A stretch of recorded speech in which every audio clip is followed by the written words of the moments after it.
Tamil Nadu cyber crime போலீசார் கர்நாடகாவில் digital கைதால் பாதிக்கப்பட்ட முதியவரை அம்மாநில சைபர் கிரைம் போலீசாரின் உதவியுடன் மீட்டுள்ளனர். கூடுதல் தகவல்களை தருகிறார் எமது செய்தியாளர் சரவணன். சரவணன், வணக்கம். முழு விவரங்கள் என்ன?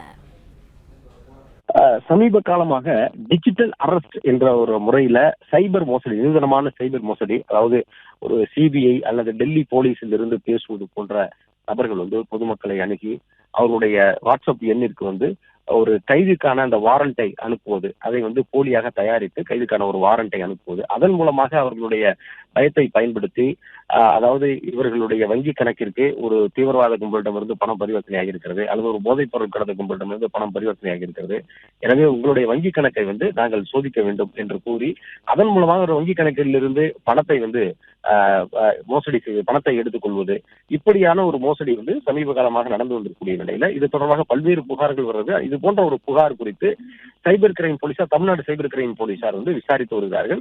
அப்படி அந்த சந்தேகத்திற்குரிய அந்த நபர்கள், அந்த மாதிரி மோசடி செய்யக்கூடிய நபர்களுடைய வங்கி கணக்கு, அவர்கள் தொடர்பு கொள்ளக்கூடிய செல்போன் எண்களை எல்லாம் வைத்து விசாரிக்கும் பொழுது அப்பொழுது அந்த குறிப்பிட்ட அந்த வங்கி கணக்குக்கு பல்வேறு மாநிலங்களில் இருந்து இது போன்ற அவ்வப்போது பணங்கள் உள்ளிருக்கிறது. அதுல கர்நாடக மாநிலத்தை சேர்ந்த ஒரு தொழிலதிபர் ஒருவர் இது போன்ற அந்த கும்பலிடம் சிக்கி அவர் பணத்தை கொடுத்திருப்பது கண்டுபிடித்திருக்கிறார்கள் தமிழ்நாடு சைபர் கிரைம் போலீசார்.